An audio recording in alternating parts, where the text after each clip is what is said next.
The following is a fan-based discussion. All properties discussed are property of Toei Inc., Bandai, Hasbro, and Subaru Productions. Hello everyone, and welcome back to another episode of Tokucast Reviews, episode number 161.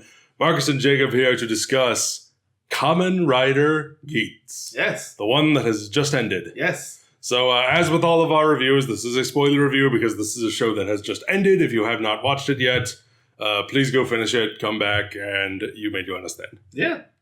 Actually, by the time this comes out, the first episode of Gotchard will also be a thing, because I'll be watching that live tonight. Let us know what you thought about the first episode in the comments below as well. We'll be back with our first impressions of that.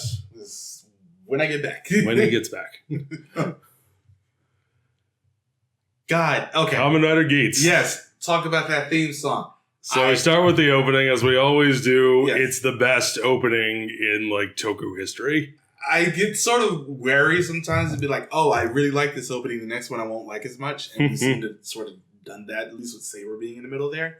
I really like, coming off Revice, which is another opening that I really like, coming into this one, I still really like it. The only thing I wish is that the lead songstress is... Kumikoda. Yeah, Kumikoda. She should have had another verse instead of them going into the rest of the guys after her first one. I haven't really listened to the full thing. I've only listened to it in the show proper, but wow. This song is incredible. It's so good. That's just I think this has taken the spot of my favorite opening in Toku history. It's great. It is very good. I love this one. It is no Densey Man, but it is very good.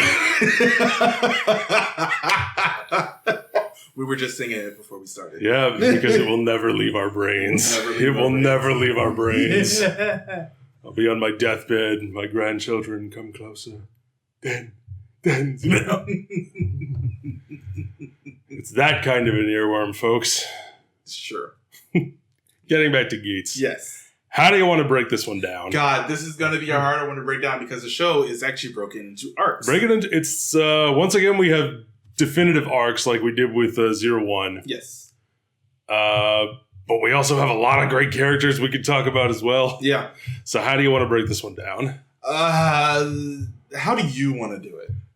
Putting so much responsibility, I can't take it. I kind of just want to start talking and just see where it takes us. Okay. I mean, right from the get-go, when we're introduced to our deuteragonist. Yes. Keiwa. Yes. It was Sakurai. It's like right from the beginning, I get the feeling is Kamen Rider not going to suck this time? Because ever since X-Aid, I think, was the last good Kamen Rider. And I'm just speaking for myself. I still like 01, but it had its issues. A lot of, you like 01. I know Matt likes 01 as well. It's funny because this is the same writer both X8 and 01. I know some people yes, that's true. I know some people like Saber. I know some people like Revice. I look back at the last several Kamen Riders, and it's just Bill, CEO. 01 is my only one I'm just all right, that was the outlier of there were some good things about it, but even then, at the end of the day, I was just yeah, this is not a good show. It's also been 7 years since X8.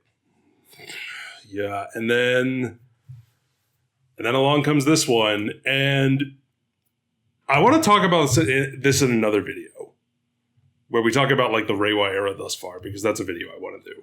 But I think for the first time, I think they've been doing this with the Reiwa era thus far with Kamen Rider, where if you look at Neo Heisei especially, Kamen Rider is very iterative of itself in the way that Star Wars The Force Awakens was a movie about Star Wars, as Robert Burnett has said. While the original trilogy was pulling from other things that the directors grew up with, and pouring them together in a stew to make a new concoction. Yeah. With the Reiwa era, I feel like Kamen Rider is finally starting to get away from that, where I feel like they are looking at outside genres, they're looking at outside themes, they're looking at things they haven't done before, and then how can we apply this to Kamen Rider? Yeah. And I think Geats is the first time they've done it, and the show has not been total garbage. Just not in the sense of like execution of like interpreting outside concepts, but in the sense of like, we're going to do something different now because it's one of the few Kamen Riders I've seen where they're talking openly about outside influences for what their story was going to be. Yeah. They talk about Squid Game. They talk about Fortnite and Battle Royale and Kaiji the Ultimate Gambler. And they talk about these things that are, death games and gambling and battle royales. They talk about how that stuff was influential in making this story. Okay, so that's what we want to pull from. How can we take Kamen Rider and work that into a story like that? And I think they pull it off with resounding success. It might be recency bias talking.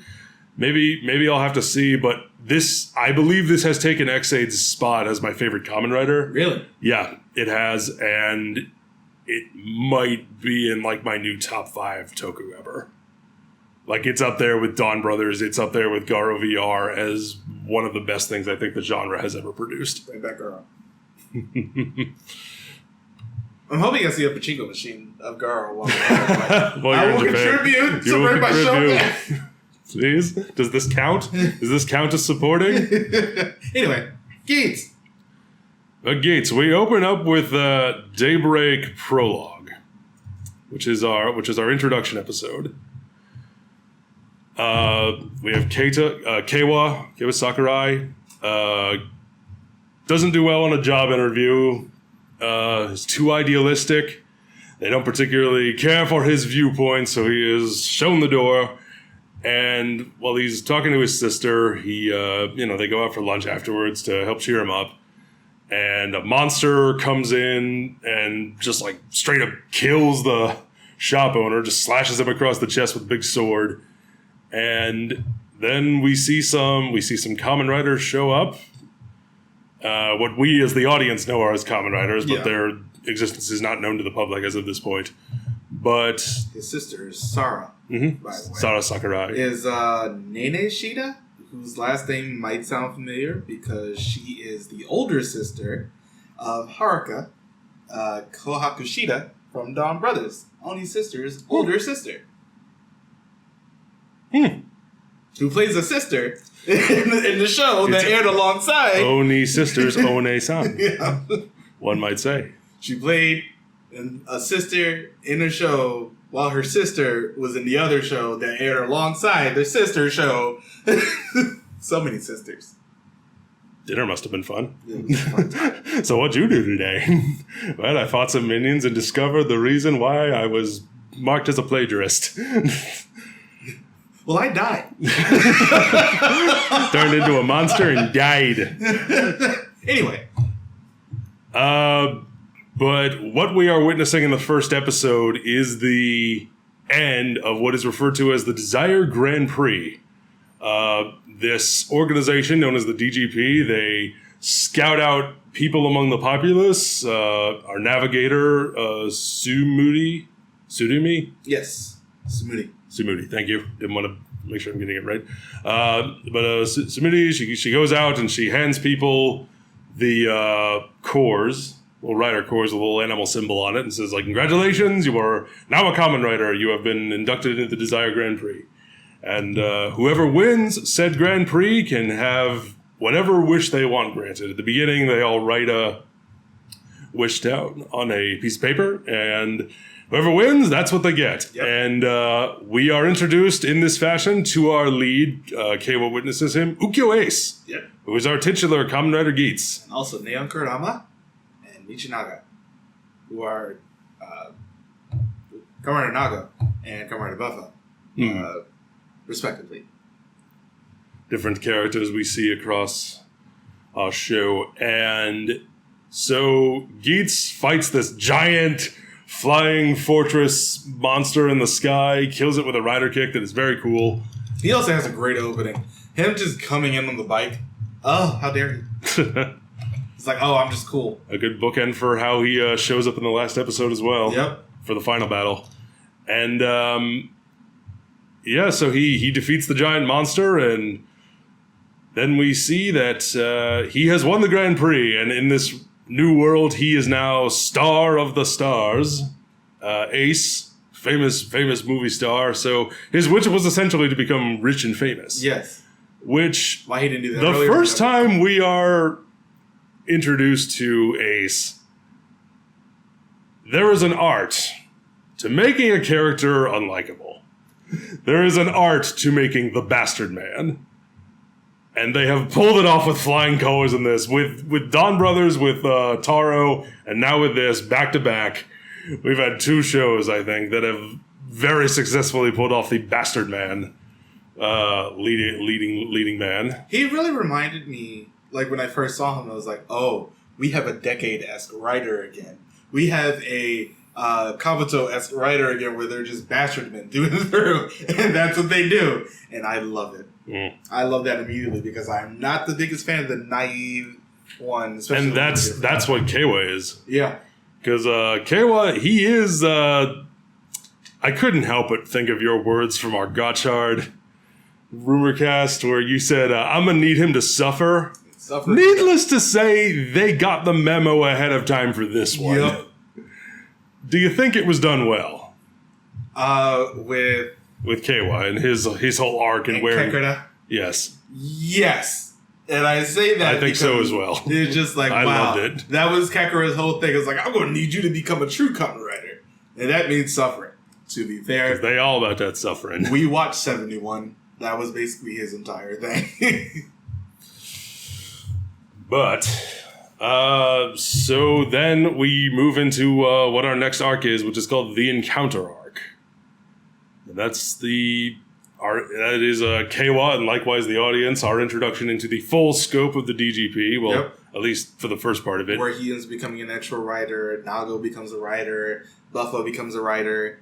And we also end up getting hints of things in the background that sort of started happening. Because we sort of get some motivations for everybody. We get Nago, she just wants to be... She wants to find true love. She wants to break away from her family, which she's from a very rich family. She herself is famous in her own right as a streamer. Yeah. Just, big on the internet. And she wants to break away from her family and find true love on her own. Michinaga wants to eliminate all writers. For reasons that will be disclosed to us later. We also end up getting to see, actually in the original game, we got to see Nosan from Kyoryuger. He died immediately. He was the firefighter, right? Yes, he was the Shiroe, the polar bear. He got crushed. There's a difference from retired and failed. Yes, so there are 2 different ways you can be eliminated from the Desire Grand Prix, and first one is retired. You don't place high enough in the rankings. You lose. Your memories are gone. You forget you were ever a Kamen Rider. And then there's failed. You die. Yeah. You die. Which I love the fact that we're just like, we're going to start off with this. We're gonna set the tone for this show. This person died. Which it's hilarious because they also did that in 01. When Jean shot the robot in the head. Should have murked that guy. With a gun. Like just a gun. That happens in this show too. I know. That happens in this show. Someone just gets straight up shot with a gun. A regular ass gun. Some chives, minced garlic, and a gun! North, east, west, and gun. Noog.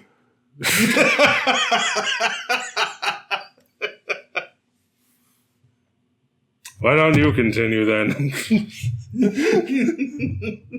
But yeah, just the setup for this and how immediate it is and how wrong everything ends up being because of the fact that another DGP starts immediately after Ace wins the previous one, which Michinaga was a part of. He just ended up getting the writer belt and core and everything back again, which gave him back his memories, which is a constant thing as the show goes along.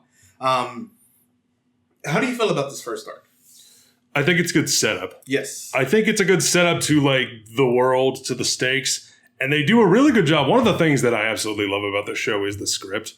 I think they do a great job of setting up our lead characters and sprinkling in this first arc little bits of like motivation for why it is they want to do what they do. Especially Cable, like the first guy that he ends up like actually having any type of connection with outside of Ace was the interviewer. Was the interviewer who told him to show him the door because you're too idealistic. Yeah. And we find out that his daughter is sick and that his wish was like for her to get better or something like that. And then he ends up getting killed. And he got killed by the Jamato, are our bad guys for this season. I actually really our monsters in this case. I like their design. It's a simplistic body with markings on it, and then we have like a bigger head with like the longer face on the mouth, the big mouthpiece, shoulder pieces, and everything on it. And it accessorizes as much as they need to because you have like kind of a blank slate body, especially in the first arc where we see them wear like playing cards or they're wearing like priest uniforms or something. Or angels' costumes, anything that will let them, like, they can dress them up in such a way. I do like the fact that in this first arc as well, they showed that Ace ends up betraying Keiwa, like, immediately. Oh, yeah. But after that first part is done, Ace goes and pays for the little girl's treatments. Mm-hmm. So she ends up getting better. So it's just like, you see a little bit of dimension to the character. Like, he wants to win, and he'll do anything to win, but he's not just going to leave somebody. But he's not heartless. Yeah. He's not evil. Yeah. He's just a bastard man. Yeah. And that's a good thing. Yeah. He's a well-written one as well. But in this one we have I think we get some good action in this first bit. Yeah. This first arc, is this the one with the roller coaster? Or is it or is this the one with the museum? Where they have to escort the I think this is the second arc. Yeah.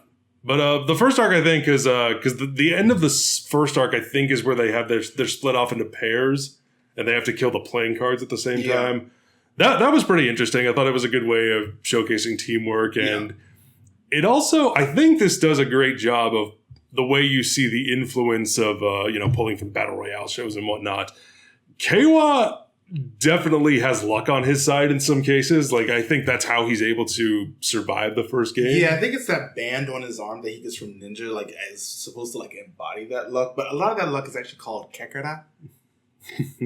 So. His sponsor. Yes. Who we shall get to. Yes, we'll end up getting to him, but it's not the first time I've actually seen this actor. He was in Ultraman Nexus. Oh, was he? Who did he play in that? He was the guy who was Faust at the end. Oh. Yeah. Cool. But then we move into our second arc, which is the conspiracy arc. Which has probably one of my favorite fight scenes ever. Oh, it's the one where they get fever, and it's like the double fever. So Ace gets Magnum, and he just has, he becomes Bayonetta. Yeah, always a good thing. That finisher was so cool, just him flipping around and shooting. I love it. That's how you do Bayonetta. I want to talk about the suits for a bit. How do you feel about like the design of the whole suits throughout this? Yes, except for Dapan and Shiroi, and Punk Jack. I hate. They don't get a lot of. They don't have like a specific form that goes with them the way the other ones do. At least not that we see. I think it's just the biggest thing is for those. I just hate the fact that the heads are so big. That's kind of the point, though. I hate because with the whole aesthetic, it's like you have the animal head, and then you just have like a basic black body. It does kind of look like they're wearing a theme park mascot costume head. Yeah, but it's like with those. But then for something like Mary or Geats or something, it's like but it's still small enough. The Punk Jack, Shiroi, and Dapan ones are just too big. A little too big, yeah.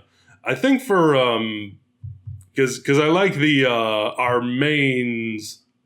The three of them, and then we have like Buffa, who is like kind of a separate thing. But then you have like a fox, a cat, a tanuki, and a tanuki. Animals that are associated with luck, associated with transforming, associated with some sort of mystical element, or spiritual elephant, or mischief. That too.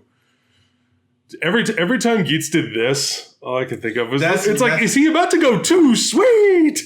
No, it's mostly just him to show that he was lying. I know what he was doing, but this was also New World Order. This is NWO and WCW, so I was thinking of that too.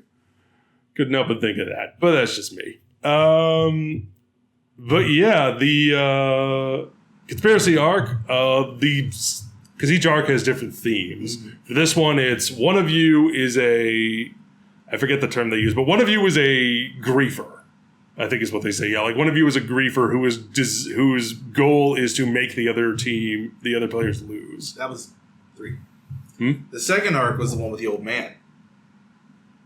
Because that was the one where they were in the mansion. They had to figure out the language of the Jamato and all of that.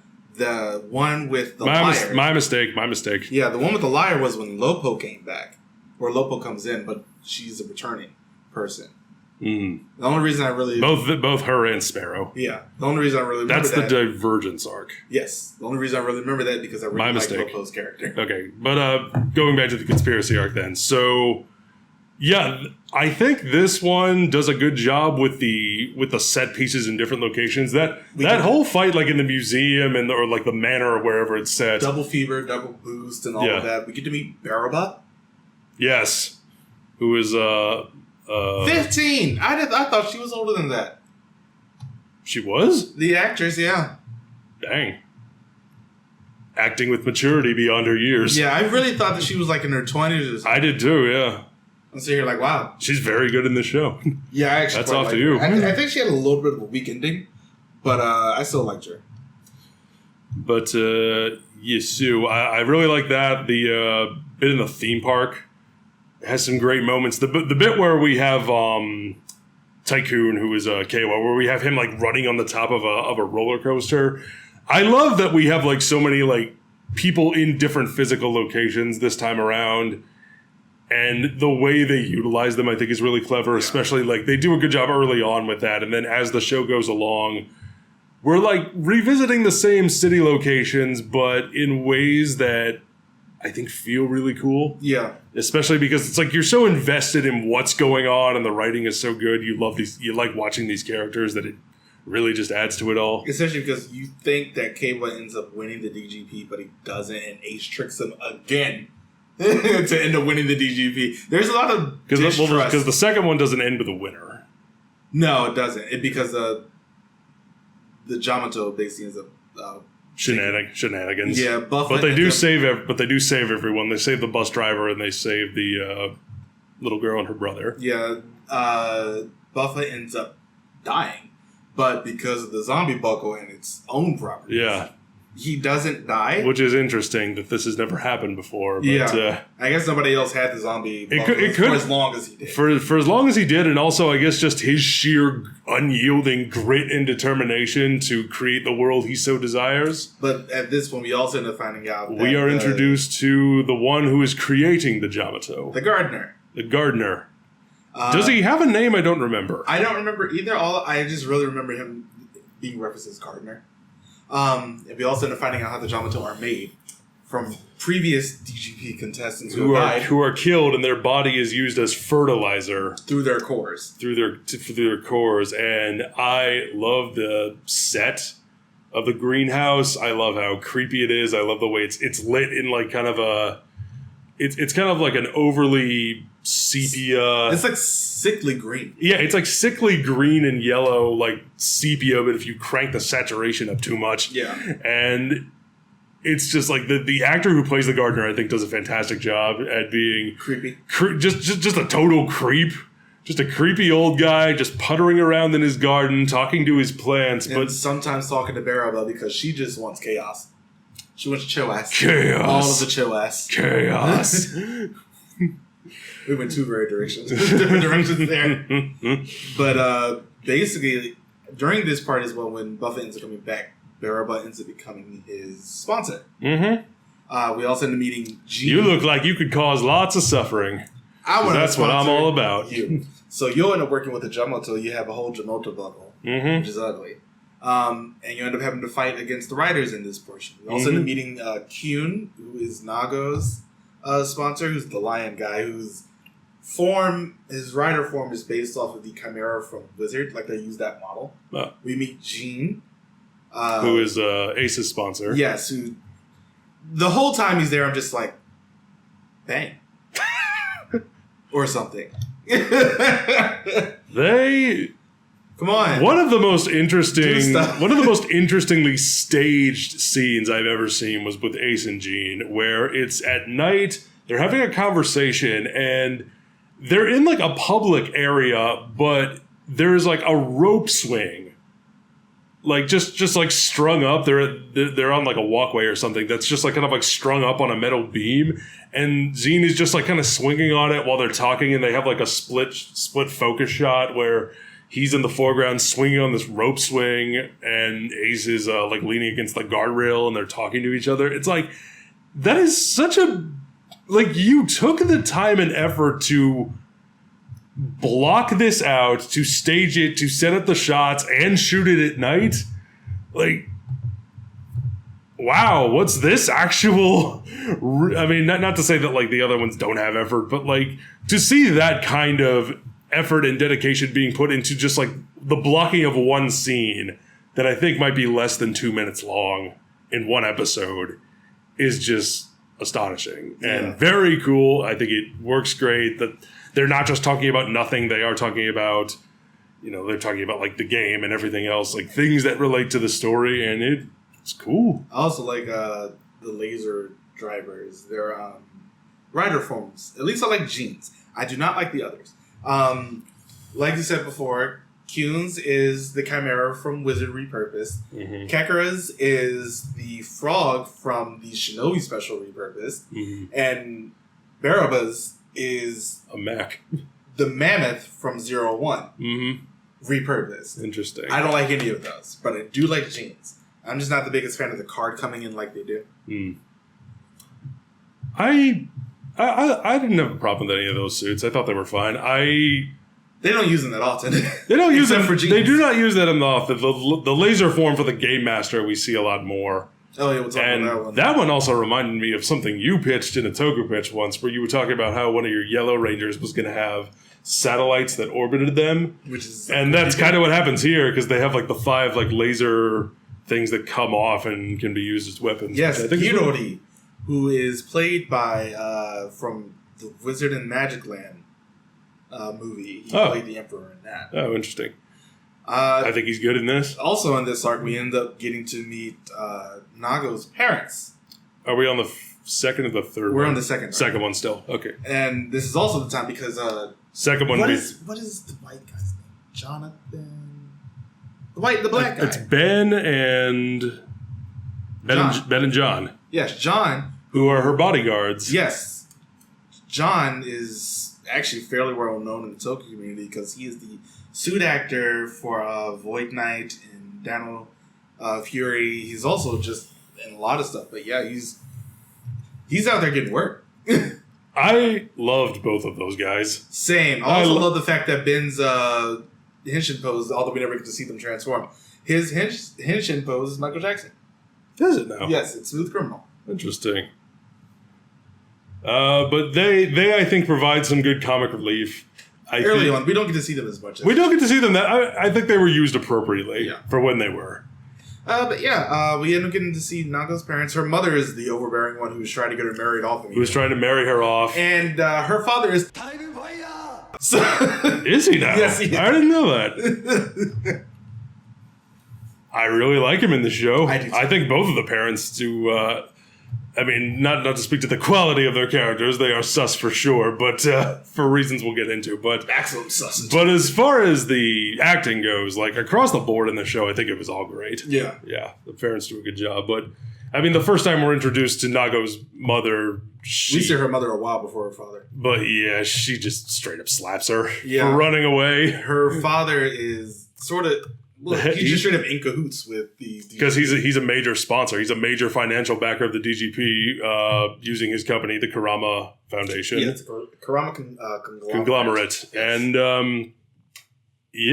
so do we want to get into them now? Maybe wait a little bit later? Or do we want to get into the... Third arc. What is it called?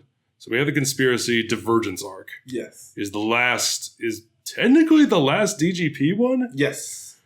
Because after this is Jamato. Yeah. So this is the one with the griefer.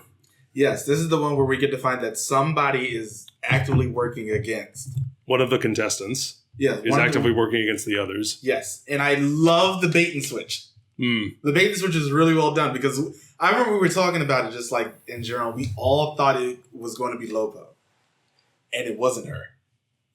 Because she out and out admits it, but she does it to cover for Nago, who is actually the one who was doing it. And we did not expect that. Nope. We did not expect the nice and sweet Nago to be the backstabber. Smiling in your face. Nope, she wants that wish. She wants it granted. I love this art. This is probably my favorite arc of the show. Oh, okay. With the introduction of Naja Sparrow. Man, this guy. A true bastard. Yeah, he is ultimate bastard man. Only bastard fans. That's really only. Daichi. Yes. Who is his ultimate wish is like he wants to essentially like gain all memories and become the smartest person on Earth. Yeah. And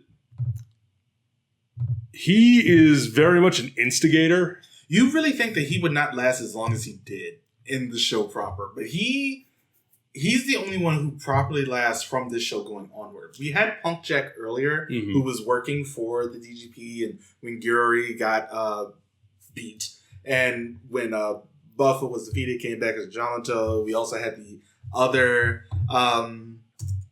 Glare Chirami. Yeah, that's his name. Chirami was the new game master taking over after Gyuri. Yeah, Gyuri. Who really just has like game show host energy out the wazoo. The fact that he did the worm as Glare is just like, he does the worm to dodge attacks and it works effectively. We're just like, where are I remember because KO like Geats was shooting him. He was like, what? What's happening? Who are you? But we find out because the way the previous arc ends with no winners because we find out that Gyuri was essentially rigging the game. Yeah, he was doing it for fair play. He hated Ace more than anything else. Because Ace's wish that gets granted when he wins the divergence arc is I want the DGP staff to be my family. So Sumeri is his sister, and ends up becoming his dad. But as we find out, especially early on, as I think we ended up finding out during the second arc, Ace has been reincarnated several times, and his mother is essentially what is causing all the wishes to be granted in the first place. The goddess of the DGP. What are they? Goddess of Creation. Goddess of Creation, thank you. It's like I know they had a specific name for it. It was something like that. Yeah. But Ace has been reincarnated pretty much ever. His dad was like Roman times. The way they describe it is that one of the rules that the DGP management has set up is that relations between a navigator and a player is forbidden. Yep. Mitsune, who was his mother, was the navigator. Mm-hmm. His father was a player. His father won. His father won. They had a relationship. He was born from that. Her wishing for 3 days and 3 nights, and because she couldn't get pregnant, because of obvious reasons that will come up later. Mm-hmm. But she wished, and there we have Ace. And then we have it, and then the DGP staff, led by Suo. Yes, led by Suo. He is essentially our main antagonist, is Suo, through this whole thing. Yeah, he is the mastermind behind the DGP. He's the one who created it all. Yep. And he is responsible for turning Mitsune into the Goddess of Creation. Yep. I want to talk about the Goddess of Creation's design for a second. I love that this is a physical thing that artists were hired to make. It is not some like CG thing like floating in the air. Like it's a physical like sculpture. And it looks really good. It does. Just like the multiple sets of wings. I also love how like the way it's like a feminine figure clutching an orb. It almost looks like she's holding her womb, like a pregnant woman holding her belly. She's like, also looking like she's literally giving birth to the desires. She's also looking a little bit faded. Yeah, because it's been a long time. Been at least a couple of thousand years. Because we see Ace getting like reincarnated like back in like feudal Japan and going forward. And the first time he wins, he makes sure that he is a constant presence. He's a constant player in the DGP. Mm-hmm. And that is a new thing that I believe Kamen Rider has tried, is this notion of reincarnation. Yep. Playing with that. And we don't go into it as much because Ace is Ace. Yeah. But he's always been Ace, so he will always be in the DGP until he dies, and then his next reincarnation will be in the DGP as well. Yeah. Every single time. It's very well done. Out that the DGP are a bunch of time travel. That is like the real twist, because I was wondering, like, okay, so who are these people? Like, I was wondering, like, what is it going to be revealed to be? Is it going to be revealed to be just like, is it just corporations? Is it some sort of secret government conspiracy? Is it aliens? Who knows? Turns out a little bit of A, B, and C. Little bit of all the above, but yeah, it's time travelers from the future. Where in the future, like, everything has become so lax and homogenized. They don't have physical forms anymore. They don't have physical forms. They don't have, like, entertainment. So what they do is they travel back to the past and have been just, like, using their technology, have been able to round up, pick and choose people from the population at will. Because their technology is so advanced, they can just immediately wipe people's memories. So these have been going on, you know, like you said, since like the times of the ancient Romans. They've been going on, and it's just been happening and happening and happening, and no one is the wiser of it because they have the technology to just physically erase memories, any existence that they were ever there. We had the technology, and we'll use it to ruin everything. And we will ruin everyone. But as we end up seeing, the DGP is becoming a lot more corrupt as time goes along, which is something Yuri was sort of fighting against. Mm-hmm. That's why he did not like Ace being there, because Ace basically broke a rule, at least to him, to constantly be in the DGP and really not give anybody else a chance, because Ace keeps winning. Mm-hmm. That he does, but at the end of the Lamentation arc, we get to the greenhouse. Our heroes actually get to the greenhouse, where all the Jamato are being born, and to prevent them from destroying it, Beroba essentially just lays waste to the place, just reduces it to a smoking rubble, relocates elsewhere with what little Jamato they have left, with the gardener and everyone else. And then we get into the Jamato Grand Prix. Yes, Nagisparrow lost earlier along with Lobo. He should have come back. But Nagisparrow basically ends up coming back for the Jamato arc. With Buffa and him being the writers on that side, because Beroba basically recruited him. Mm-hmm. Because he is a bastard. And he's okay with, being evil, because it's like, I can get what I want this way. This will also help me in my goal of getting everyone's memories, and oh boy. But Buffa's sort of working against them at the same time. That's how he ends up getting his wish near the end of this arc. Mm-hmm. To become sort of like the power to destroy all Kamen Riders. Yes. He becomes invincible. Yeah, to at least another rider. Leading to one of the funniest moments in the show. Ace also ends up getting a new form around this time. He does. Boost Mark II, I believe it's called. Yes, Boost Mark II, which actually has a sort of a big drawback on his form at the moment. Because it's so powerful, he physically is becoming exhausted. Yeah, in order to use it. Gene gives up his laser razor, and he ends up getting laser boost, which happens like an episode and a half later. It happens like the next episode. It's like, they did the same thing in 01. Yeah, doesn't he? He gets like the mid-season like super form, and then immediately gets an upgrade for it because of some reason. I think Boost Mark II looks okay. I actually really I don't like the feet on the bottom. I love how fast it is, though. He gets up to some shenanigans. Do you like how this show used super speed in general? Because we see it quite a bit. Yes, for the most part. I think Laser Boost ends up becoming a little bit more interesting of this form, and I think they really should have just gone straight to it. Because he ends up getting the super speed, but he can also manipulate gravity slightly and create platforms in midair and jump off. Some energy manipulation, that sort of thing. Whatever gives him the advantage. Yeah. We end up getting introduced to Niramu during this portion.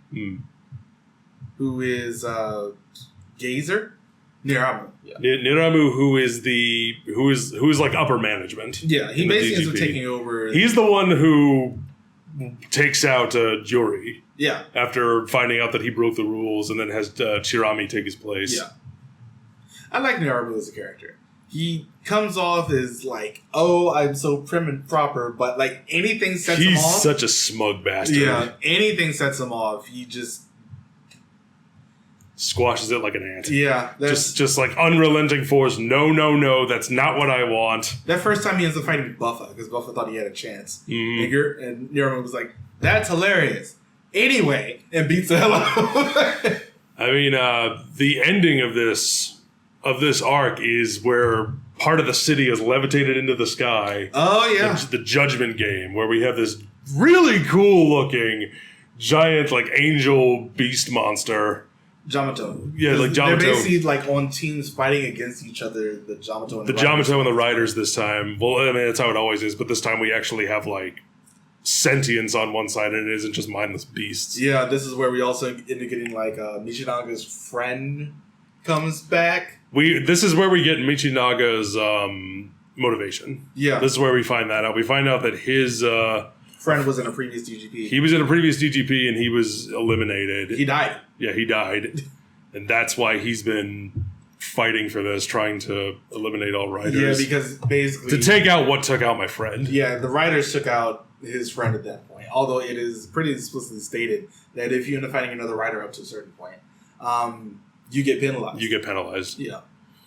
But how do you feel Michinaga's how do you feel about the motivation? How do you feel about like how it was handled? This is somebody that he really cared about, and he's died in his arms for the most part. Yeah, he did. So it's just because we get some flashbacks. We see them. They were they essentially had to fight on their own because like we see them like in an alley just sort of like minding their own business, and like punks come up and harass them and they have to beat them all up by themselves. So it's like the two of us, we fought tooth and nail to survive wherever we went. And his friend was a little bit weaker than him, but then he ends up becoming a Rider first. Yep. And that ends up setting up the portion where like he finds his friend after he's been beaten up by these two Riders who he ends up seeing, and his friend dies. Mm-hmm. But his friend's core got used for a Jamato, who basically is trying to use those memories. And like everybody's like, Michinaga, you're being manipulated and all of that. Plot twist, he knows, and that's he ends up killing the monster who took on the form of his friend. Mm-hmm. This is also the same time that we end up seeing Shiroway come back. We end up seeing No-san from Kyoryuger come back. Yep. And this sort of really messes with Keiwa as well, because he doesn't want to fight them, the Jamato, because it's just like they're people. He wants to bring his wishes for, he wishes world peace. I want to bring everyone back. And unfortunately, they end up losing their original wish if they lose previous. Yes. And their motivation. And we also find out that your personality changes. Because like that part of your personality that was wishing for whatever it was is gone. So because after Nago gets retired, she goes back and like she is much more subservient to her mother. Yeah. She is much more like, oh, of course, I'll have an arranged marriage meeting. Why don't we go shopping together? I don't feel like going out today. I want to run away. Touches her core and then they touch the core. Yeah. And that's how you get your memories back. And Keiwa, because I mean, in the first episode, there's that great scene where he's talking to Sarah over the phone. It's like, man, I wish I could just win the lottery. And his sister says, like, you would just immediately donate it to help a bunch of animals. And he's like, you are absolutely right. But then when we see him back here, it's like, how about we go out to lunch? And he's like, all right, we'll go get sushi. I want something really expensive. And if I want to win the lottery so I never have to work again. And he's just more, laissez-faire, more of a douche this time around. Yeah. And his sister is very confused as to this change in personality. Yep. But in this, let's backtrack a bit. In this arc, in the Jamato Grand Prix arc, we also come to discover Nago's true identity, Neon Kurama. Yeah, her true identity is that not real. She's not a human being. Yeah. She's a wish. She's a wish, a person created from a wish by her father that was granted. That was granted by her by the DGP in exchange for financial backing. Yeah, and the reason is because his previous daughter Akari was killed when she was 8 years old. She got kidnapped. Kidnapped, held for ransom, and the kidnapper killed her. Yep. Which leads to something very cool for his arc later on. I really appreciate what happened. We'll get there. We'll get there. Yeah. But the way they don't shy away from the gruesomer details, I feel, in this. Yeah. They show you... They don't show you the body, but like they show you a body bag and getting brought out on a stretcher. The father and the mother just breaking down. And the way they show you... Because like... Neon remembers the kidnapping. Yeah. She remembers, because like we see like we cut to a flashback and it's like a third person perspective of like, you know, news camera footage, and it's like, oh, we're seeing movement inside. It's and Neo Kurama, she's coming out. Her father, they're hugging right now. They've been reunited. This is great. And then she comes home and they have a birthday and like her mom is singing to her, and then we see that like again where the father is like, you know, let me through, like trying to get through the police line. It's like we're seeing movement. They're bringing a stretcher out. There is a body on the stretcher, and it's just the complete dark reverse of what we have just seen. Her memories were false. And then we see just the father just has a complete like breakdown right there. The police are restraining him and he's screaming. We cut back to her mother, who just has like a psychotic break. She's like singing. We see the birthday scene, but she's singing to an empty chair in a much darker room, and her face is just haggard and worn from crying so much. And it's the direction. It's very good direction. It's great acting. It's great writing. Good stuff.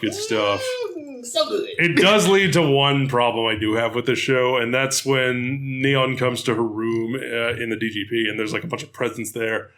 And then it's like, congratulations, Neon. And then all of a sudden the voices start booing her because she's not a real person. And considering what we find out later about the time travelers, it just feels like kind of stupid and fake. It's like, okay, I guess we're doing this to break her spirit. Yeah, that's pretty much exactly. That was Baraba's whole part. I feel like the events that happen later do it enough, because she goes back home to her mom, gives her the Rider Core, and her mom touches it and remembers that, oh, Akari's actually dead. This person isn't really my daughter. Flips out, and then she's like, and then she basically came to just get some closure there. And she leaves. She's like, this isn't even my home. I'm not really your daughter. So she leaves, and just this shot of her just sobbing as she is walking through the city at night. And yeah, it's good stuff. For the 30s, because that's around the time that this all is taking place. This is usually where a lull ends up happening. We've talked about stagnation in the 30s before. Yes. This one just like, nope, it's time for emotional destruction for everybody. Everybody died. Everybody dies. Everybody loses. Because this ends with, because we have that fight with Niramu and Ace. Yeah. But them falling in the hole and everything. Because Buffa winds up getting he takes advantage of them fighting, and he winds up winning the Jamato Grand Prix. Yeah. I love that whole scene earlier, though, where Nago basically ends up getting retired of her own volition. After the fight that she ends up having with the big bad Jamato of this arc. And she ends up fighting with Kyun and has like a really cool fight scene, but she can't fight anymore after that because just straight up exhaustion. Mm-hmm. Keiwa gets turned into basically the people that end up falling through these holes in one part of the Grand Prix and getting turned into like hope or energy. It like absorbs because they turn into energy, and then that gets absorbed into the giant into the big angel Jamato. Yeah, which again just looks so cool. It's such a cool design. Very cool scene. But yeah, and that's how Buffa ends up winning, just by beating out Gazer and Ace by trapping them in a hole as they're fighting each other and bringing them down, and they end up getting turned into energy for this part. Niramu ends up coming back, but he ends up getting shot. Yeah, because Suel and his assistant, what was her name? Oh God, she never she doesn't have a rider form. She just has a gun. She does have gun. She is not an ally. I want to say really can't remember her name. Keep talking. Okay, but either way, like his assistant. So the two of them are like, okay, so Suel is like, all right, we're pulling out. Like, time travelers, we're done. DGP, it's over for us here. We're pulling out. We're going to another time. And is that this arc or is that the next one? For which one? For when Niran gets shot and when this happens, or am I confusing that with the next one? That happens during the. Oh, it's not during the yearning arc. That has to happen earlier. Because the Lamentation arc is what we just did. No, yeah, that's the Jamato Grand Prix. But that ends, and then we have the yearning arc. Yeah. And Buffa is just out. Michi is just out there wreaking vengeance upon all Kamen Riders. Whoever gets conscripted to be a Kamen Rider, you're gone. Yeah. Pretty much. So this is also the arc that Sarah ends up becoming a rider. Mm-hmm. There are some other riders, but they don't matter. It's mostly just... This one is true, like, Battle Royale. Yeah. The Desire Royale is like... Sarah wants to get her brother back because her brother has, like, no memories again. Mm. Well, he does. Because Keiwa has memories. She just doesn't know that they're back. Oh, right. Well, that actually happens a little bit into this because Kakarot ends up coming back and giving Keiwa his core and everything. Yeah, because we find out that... Because the... individuals can sponsor different. That's her name. Samus. I knew. It was a name that sounded familiar to something else I know. Yeah. But yeah. So Kekara, we've seen him as a frog statue up to this point, which that's kind of I don't know. This like just he's really quirky. This goofy looking like Yakuza frog statue that somebody dug out of their grandma's basement. That's exactly what it looks like. Somebody found this in an antique shop and was like, yes, you will do.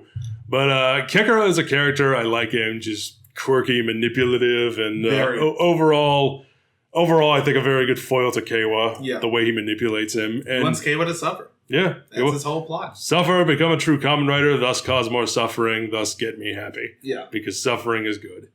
At least watching other people suffer is good to him. And Berba. But yeah, so Sarah has joined the Desire Royale. Keiwa does get his memories back, and he basically ends up being like in the background, so she doesn't have to do anything. He pretends to be a sponsor, which leads to some great comedy where he's just like hiding behind the couch in the common room with a big old Tanuki statue there, and he's talking in a really high squeaky voice like this. He's like, hello, I'm your sponsor from the future. Da, da, da, da. It's just the funniest part. I love that like we cut to him and like we see the actor actually doing the voice, which I love. I love when Ace comes back because Ace is coming back, getting his memories back a little bit into this arc, but Ace just looks at him just like, okay. I love it because both Neon and Ace like just have the decency to look behind the couch and see that he's there, and they're like, oh. Well, let's see how long he can keep this up. Good luck. And they just let him do it. Sumudi and basically ends up wishing Ace back.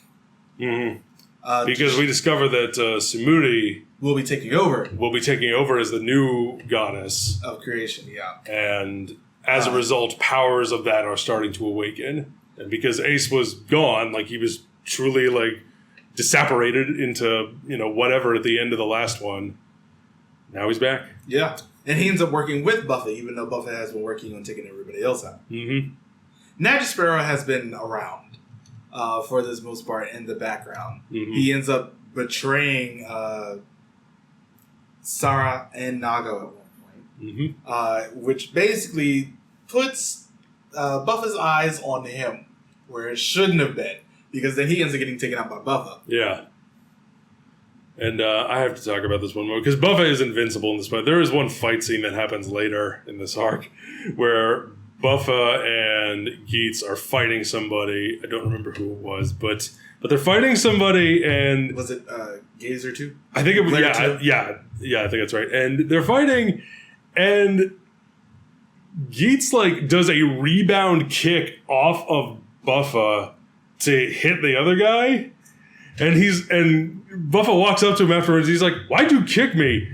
And Ace goes, "You're invincible," and just shoots him at point blank range, and nothing happens. That was amazing. Invincible to other riders right now. Well, here we are. He's like, "Oh, you're invincible." Just shoots him point blank range. He's like, "See, you're fine.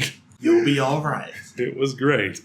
But yeah, actually, this is the part where Jeremy ends up dying, and Baraba ends up getting the. Gets that suit. That's how they end up going to go see the Goddess of Creation the first time. Mm-hmm. To basically end up getting Michinaga's wish fulfilled. Because the first time they go, they don't have both belts. They don't have both belts. It's both belts because you need it's like dual identification that you need in order to get a wish granted. They do that this time. That's how we get the Jamato Grand Prix arc and so on and so forth. But At the end of this one, unless there's anything else you think you want to bring up. Not during this part. A lot of the stuff that really ends up becoming like this part is really. Well, I mean, the ending is pretty important because that's when he reunites with his mom. Yes. Ace reunites with Mitsune. Interesting choice to not have the actress's mouth move. She communicates telepathically. It's all done in voiceover because every time you see her face, her mouth isn't moving. I think did the actress have braces? And I think that could be why they did that. I mean, it's like the weirdest thing that they did. It was an interesting stylistic choice. Yeah. I believe that the actress had braces. They don't show it in here, but I don't feel like that's what happened. Oh well, but either way, we this is where we get the reunion between mother and son. It's a really well acted scene. I think the actor who plays Ace, I think he does a great job here as he does in the rest of the show. It's just great emotional scene. They're in like a fantasy kind of like field of some kind, and she essentially bequeaths her remaining power to him. And that is how he is able to unlock his final form. Well, that actually ends up happening a while later. Does it? First, we have the introduction of Geats, who is like swell but light, who was also in Forze, his actor was. Who, like, I'm going to kidnap Samuri for a bit. Oh, yeah, because he's the game master of the final game. It's like Ace ends up getting... God, I can't even really remember what happens at the end of this arc. When Jeet comes in, Samuri is getting captured not long after. His actor also has apparently some insane martial arts experience. I think the end of this arc I think is where he gets his final form, because he uses his new power to create a world where like the DGP is like public knowledge. Yeah. And then going into the last one, well, he does have that Berserker form Mark III beforehand, but like during. Then halfway through the next episode, that form is no longer a thing because he ends up getting Geats 9, which is, fits the whole QB thing. Let's talk about this form and how much I love it. I love this form. It's great. I love this form. A white and red form. White, red, fire-based. He's got the 9-pronged cape, the 9-tailed fox. He can create things. That he ends up getting his mother's power, so basically he can reverse any destruction that was taken. That was one thing I thought was really cool. Yeah, the way they do that. When he first transforms, the theme song is playing, and he says, "Shh," and the theme song stops. Yep. Who does he think that he is? Star of the stars. That's fair. He is Ukyo Ace. He is a fox. That is one of the coolest things. Crafty little bastard. It was so cool. That first fight with him is great. It's very, very good. Because he ends up beating Swell at this point. When they're going to do a bad end and basically reset the world to... Because this is where they're like, we're peacing out and we're leaving. But then it's like, nope, I'm going to remake the world. Everyone knows who you are. But then like a new game starts and it's like the final game. We have Kikara and Beroba looking for their bad end. We want Darkest Timeline and all suffering all the time, no exceptions. And then we have Daichi, who is creating the Jamato in a new form. After Ace ends up resetting the world. Yep. Yeah. That's the gardener. He is the new gardener now, and they are now small little parasites that infect regular people. Ooh! Oh, it's so dirty! What happens during this arc? It's good. Yeah. Because... I think this is Geats at its best, when it just gets really messed up. Getting back to what I had said earlier regarding you wanting to see someone suffer, we see Keiwa suffer. His sister and go down the dark path because she gets infected maliciously by Daichi, and it progresses to stage 2, which is when like the infection is permanent. And then Michi shows up, not knowing who it is, kills the Jamato, and she dies in her brother's arms. And her memories end up getting implanted to the tree from Guy. Yeah, the tree with the faces growing out of it. Such a creepy, cool visual. But then, I mean, the way that episode ends, where we just have him in the rain at night, screaming, and behind him, as the lightning flashes, we see his new form physically behind him. Now we've seen foreshadowing what is to come. there's actually been a little bit of foreshadowing in the Revice Geats movie earlier that Keiwa has a much darker side in him. Mm-hmm. And this is when it really comes into play. Because this is when it reminded me a little bit of Falcon and the Winter Soldier with U.S. Agent when his best friend gets killed. And it's like you have this person who has just been, I have been giving everything to everyone my entire life. I have been altruistic. I have been idealistic. I've been optimistic, earnest. This great, like when you think shonen protagonist, what are some qualities that come to mind? That's Keiwa. Yeah. Just good. I am good. I will do good because it is good. And when someone like that just has their teeth kicked in. We found out earlier that his parents were killed. Yeah, he and Sarah's parents in front of their eyes. Yeah. In front of Sarah's eyes. When the barrier comes up. And suddenly it's like I try nothing but to do my best. And my happiness just keep getting taken away from me over and over again. Now the one person who could have kept me grounded in this situation is gone. And we've seen that happen. He just snaps. Like whenever his sister was put in like any sort of danger, it was like no holds barred. I mean, there was a great episode earlier on, a great scene in an episode where Keiwa goes to visit it's like a daycare children's home kind of place. I think it's some kind of daycare center that he volunteers at because he walks into that room and it's like lunchtime. These kids are all at their tables. They're eating lunch. Every single one of them stops eating and gets up to go and say hi to him. Like, he means the world to these kids. He's always there. He's always helping out. It's a great bit of visual storytelling without telling you too much or should I say over-explaining things. And, like, we know how good of a person Keiwa is, but suddenly, like, you take away that one anchor, you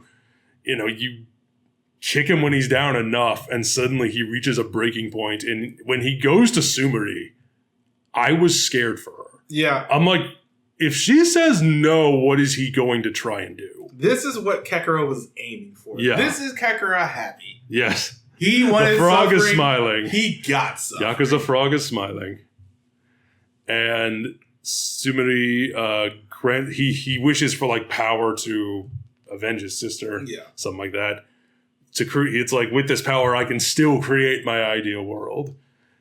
And he gets a new form, a form that I think is very cool. He goes to see Michinaga and transforms into Bujin Sword. Bujin Sword. Which is probably the cool, like, I love the dichotomy and the difference between him and Ace. It's all white with the accents of red, and this is all black with the accents of green. And it's just like, his suit's amazing. Mm-hmm. Also, it's been so long since we've seen like just a rider form with just like no accoutrement on the weapon proper. This is just a sword. It's just a sword and sheath. Yeah, that's it. That he has to physically unsheath in order to use. It's just like it's like there's a little bit of flair in the hilt and the handle and everything. Yeah, but there's nothing on the sword proper. It's just sword. This is not a sword that was designed with marketing to children. This was just like sword. This is a weapon for stabbing and slashing things. And that's what he which he uses on Bappa. He nearly kills him. Yeah. And it's a really good scene. That is how they end that episode where he gets that form with just where Michinaga, he's looking up at him. He's like, well, what happened to the Keiwa with the bleeding heart? And he's like, I'm still me. And just downward stab right into him. Right into the core. Right into the core. Yikes. Like, I don't know that I've ever feared for a character's safety more than when he goes to Sumeri to ask for this. Yeah. It's honestly like Keiwa, the optimistic shonen protagonist who I've been following and with from the beginning, who I've been cheering for from the beginning, and now it's like, I'm truly afraid of this guy. Yeah, he hasn't going bad. He hasn't working with Jeet to get Sumeri because the whole thing here is to transform her into the new goddess of creation to take Mitsune's spot. Which, if I do that, I can get my ideal world, I can get my sister back, and that's all that matters. Because he's reached a point where it's like, why am I not allowed to be happy? Also, around this time, we end up getting a whole bunch of criminals escaping from prison. Yeah, because that happens after the wish. Yeah. After the wish, it's like, well, we'll bring back everyone, and in turn, that also brings back the person who killed Akari. Yeah, who killed Neon's the daughter that Neon was created to replace. Yeah, we also end up getting her father, who was previously because he's in jail now. Yeah, he got arrested after the DGP was exposed and everything. And he ends up getting, he gets freed. He gets freed during the prison break. Yeah, everybody else ends up getting freed as well. And this fight is amazing between Yago, which is his rider name, and he ends up getting the fantasy buckle, and the guy, because it's basically just like basically just roving gangs. It's rider gang. It's like gang rider or something like that. Yeah. It's just, he made that wish and it brought back people, and I guess it brought back enough people that were eliminated in previous gangs that they formed their own and just havoc and chaos across the streets. They initiate a prison break. And Kay was basically in control. And I don't remember the character's name, but yeah, the guy who kidnapped and killed Akari, he's back now, and Baraba's assistants go forth and wreak destruction. And so he kidnaps Neon. Yeah. And then he calls up Kurama, the dad. I don't remember his first name, but he calls him... It's Timefire. Timefire Kurama, thank you. But he calls him up and says, meet me at the warehouse, bring, $1 bajillion in ransom money or however much it is. And he shows up there and they have a great fight scene and he kills him. Vengeance is dealt. And it's a shame that he doesn't use fantasy as good as he does, because he does end up losing against Baraba. But when Nago gets it, because then Nago gets it and she's able to transform again, and she's had like this whole like cutesy and shit throughout most of this. And now she gets like because she's been embracing her cat motif. Yeah. But now she's like a proper one. She's serious now. Yeah, she's serious Nago. And that fight between her and it Baraba, makes sense because she's a streamer. She's used to playing to camera. Yeah. She knows that an audience is watching during the DGP, so she's always posing and putting on a show for the camera. And now with this, it's like, no show, no cameras. It's just me and you, bitch. Let's do this. And she beats the brakes off of Baraba. She beats the brakes. Like, fantasy is such a cool I wish you could have had a bottom with it. But fantasy is such a cool great buckle. And I like how it's used. Yeah, like being able to just create things and illusions and all of it's so cool. The ability to phase through solid matter. Yeah. But yeah, she wins, and then I will say another thing about this show does not shy away from blood. No. This show does not shy, not that it's like anime levels of gore the way that Shin Kamen Rider had, but like when characters get cave the face in and the face explodes. No, in this one but like people get beat up, you see it on their faces. Yeah. There is like scars, there's bruising, there's blood, like you can tell like this person has been put through the ringer physically. And after Baraba lost, because they have like their premium forms now, that's how they actually end up staying around. Yeah. Like Baraba goes up and she's like 350 years old or something. We find this out. She tells us, we don't get to see it. Yeah. But like she's in a broken mirror. Michinaga just comes up and mocks her. Mm-hmm. After she loses. Because she sees her reflection of like her like skin is like peeling away and it's just like a black slimy, just kind of scaly mess underneath or something like that in the reflection. But I love because we get some closure with Neon and her parents. Yeah, because we see like the father is like recovering in the hospital. He's like, my conglomerate is the Kurama Corporation. It's finished. Yeah. It's all because of me. And he's like apologizing to his wife and daughter. But the wife is there and she's very supportive. Yeah. And it's like, you know what, we have each other. Yeah. And I think it was very well handled. And this leads us into, I guess this will lead us into like the last couple episodes. Yeah, because basically, Keiwa and Ace end up fighting each other. They end up fighting each other. Saburi ends up getting captured. She ends up getting freed by Punkjack. Freed and also split into two halves. Yeah. Well, not so much split into it. Like her powers end up being coalesced by Z to do like black. She has a good half and an evil half. Yeah, into Black Samudi. Mm-hmm. And, but yeah, we have like our final battle between Sewell and Geats. But Kekker also ends up getting beaten at this point after he tries to have his bad end happen. The audience ends up like becoming a suit for Sewell at this point. where they're all on, like the eyes are all on his suit and everything. There's that, and also Geats gets a bad wig. Yeah, it didn't look good on Sumeri either. It didn't look good when Gaim did it.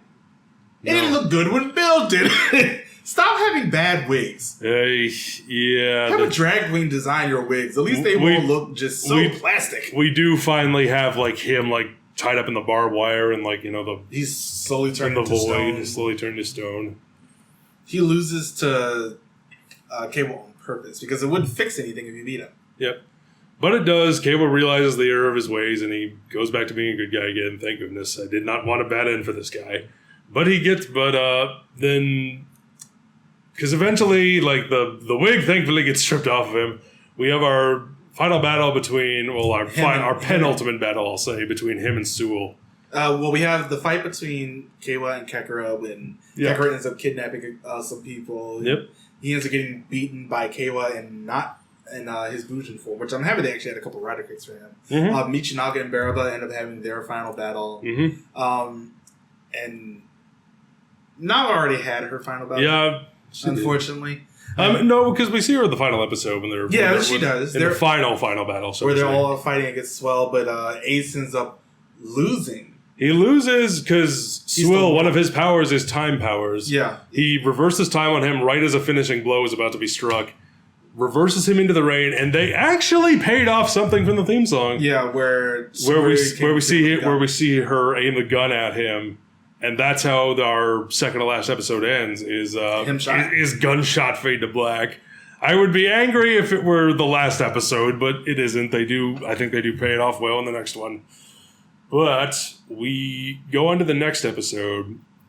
And with this last episode, and we start off and we have flashed forward. And everything seems to be back to normal, but things are better. Swell's still around, unfortunately. No, not yet. Not yet. No, because that happens later. The way it happens is we flash forward a few years, everything is fine, and then we flash back again to what happened after he gets shot. And then we go into our final battle with Sewell. And it's... Ace is dead. And Ace is dead, but then we have like Michi, Neon, and Keiwa. They come in. They fight Sewell. They're not doing well. But then we find out that Ace's ultimate plan was to die all along. Because that way he could be reborn as a true deity. Yeah. Which he does. And with his help, our four heroes are able to vanquish Sewell once and for all. It also has like my favorite moment when Sewell like stops time and Ace walks through the fire. He's like, I'm not mortal anymore. Have fun dying. Pretty much. But the explosion, and then it's just Sewell in suit and everything, and then the face mask cracks, and it's Ace underneath. That was so cool. Destroyed him and became him from the inside out. And then we flash forward to the present again. Sara and Keiwa are living a good life. They're out getting some tanuki soba, the most delicious of the sobas, as Keiwa calls it. Which I didn't know what that was prior to watching this. It's hot soba noodles with little tempura bits sprinkled on, which sounds delicious. Yeah. But so they're eating that. Michi has a construction job, and he's having a great time there. And we see this little shrine with a little fox in it, a little nine-tailed fox in it. It's actually Ace's belt, but stone. Yeah, but it's like to us it looks like a statue of a fox. Yeah, Samuri comes up to it. Is tending the shrine, and Zeet is there as well. Yeah, it's Nago and Is it Zeet or Zeet? Zeet. It's Z-I-I-T, so it's just like a hard. Or was Zeet the other guy? I'm wondering if I'm confusing. No, names. Kyun is the one who's with. No, not him. The other guy, the previous game master. Oh, that's Jeet. Jeet, and then Zeet. Okay. Yeah. Okay, so Zeet is there, and we see like wishes are all strung up, and we like cut to like what the wish is, and then we cut to like the person like doing something, and then we cut to what their wish is. Like Nago's back to streaming, but Kyun is there as I guess her boyfriend. That teaches you stalk the lady long enough. I don't think they're in a relationship at this point. Not at that point. We might have having something. They tease that maybe there might be something there. There's definitely some chemistry there because she pokes fun at him at the end of like, because he's very bad at expressing himself verbally. He's good at writing letters. So she's like, well, why don't you tell me how you feel in a letter later? And, it's like teasing him. And gives him a bit of the runaround. I think it's like he's her photographer, producer, but there's some chemistry there that it could lead to something later. That's how I interpreted it. And then we have... We end with Ace. Speaking of which, I do want to talk about one thing because he's just sort of been in the background. This go ahead. Part. Punk Jack is just around. He didn't really do much when he came back, and I think it's one of those issues where I think he was appropriately used. He was popular, and they had like a whole like small Punk Jack special on the channel, but he didn't really do much in the second part. And I'm just like, I think he did enough. They had Daichi come back with the Jamato that he has, where they're basically Pikmin now. Yeah, because they've all got sunflowers on their heads, and because it's a strain that he cultivated, they listen to him and him alone. Is like, they're so cute, but they're also ugly. Which I love them. But our final shot is Ace standing by his own shrine, looking at all the wishes and saying. Like if we end with essentially, I guess, the final message of the show. Well, that's not the last thing we see, actually. We see a little Kimmy hopping around. And we see the card. We do see Gachard. Yeah, so you get to see his actor going after the thing, and Ace is in the background. And I this is probably one of the best, like, torch passing scenes I've ever seen. Because he's a deity, he's not visible to him. Yeah. At least the way he walks into the background, and he's like, I wish you happiness. Just wishing you the best wherever you are, young man. The only thing that sort of worries me is the inevitable crossover. I don't want it to be another Gaim situation. He's a god. He's a god. Where do we go from that? Well, there's ways you can use him appropriately that don't involve just nerfing him. I think the biggest thing is he can't be there until the end. Yeah, I mean, he could be there until the end. He could be there as an observer. He could... just be like he could be like standing off to the side and like the other people could be fighting and they're like, aren't you going to help? And he's just going to be like, no, you can't. You can do this. Go ahead. Yeah. So they could do that, but that's Geats. It's Kamen Rider Geats. Him wishing happiness can be yours as long as you continue to work and grasp it with your own two hands. And I love this show. I think it's very good. There's some like really small issues that I had with it, but nothing like game breaking. It's better than the last. Honestly, it's definitely above 0-1 because there was no COVID and or competition arc that happened in the middle that basically halted the show. Yeah. There are some production issues and behind the scenes things that were out of their control that prevented 0-1 from reaching its full potential. But with this, it's like. It's just like Kamen Rider is good. And I haven't been able to say that since X-Aid. And it's such a good feeling to have, like, Sentai's been good really since Kira Major going onwards. And it hasn't really stopped. Sentai just like, it hasn't just been good, it's been great. Yeah. Where, like, we watch Kira Major and Zenkaiger and Dawn Brothers, and it's like all three of them are just like... And now King Oger. And King Oger, what I've seen of that I liked. And it's just like... This is all so good. And then you look at what Kamen Rider has been doing, and it's just been falling on its face every single time. Like, we got 0-1, which unfortunately had some issues in the middle, and then we had a mess, and then we had a mess. And now we're at this. It feels weird to be 5 years into the Ray Rider arc. Now we are. Gotcha, it starts today. It does. As of recording. Jesus. But... I think that'll do it. Yeah. Unless you have anything else you want to add. No. This show is still really good. I like a lot of the suits in it. I didn't have a suit that I'm just like, why are you here? The only thing I didn't like about Boost and Laser Boost was just the feet on the boots. Those are like the only thing I didn't like. I just thought they looked ugly. Oh, well. But it's like outside of that, I really like pretty much everything else about the show, bar the CGI ones, of course. But I guess that'll do it then. Kamen Rider Geats gets my highest recommendation. I love this show. We talked about the character. We did all of that. We don't even have to go back and talk about him right now. I love that for us. Yeah. So join us next time. Unfortunately. For Mega Monster Battle Neo. Yeah. That will be our final review for the time being until Marcus. Super 1. We're doing Super 1 once Marcus gets back from Japan. Actually, it'll be 2 weeks after that. But still. Yeah.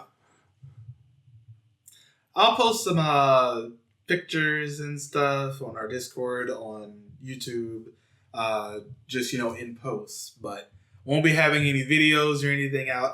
This is a vacation, so I'm gonna. One that he's been planning for a very long time. Yes, it's a vacation. We've been trying to get going, and now we're going in 18 days. So as of recording this, so it's just like vacation, and that is what this is all about. So I'm not going to really be having a lot of stuff on the channel, but I will post like the occasional short. I'll post the especially when I find Toku stuff, because that's what I'm there. Of course I'm going to. Yeah. And I'll post pictures, but other than that, no proper videos after Neo. I should start that today and be sad about it. But yeah. Thank you all for joining us. We hope you have enjoyed it. Be sure to follow us on all the things, and we will see you all next time. Thank you for watching. Bye, everybody.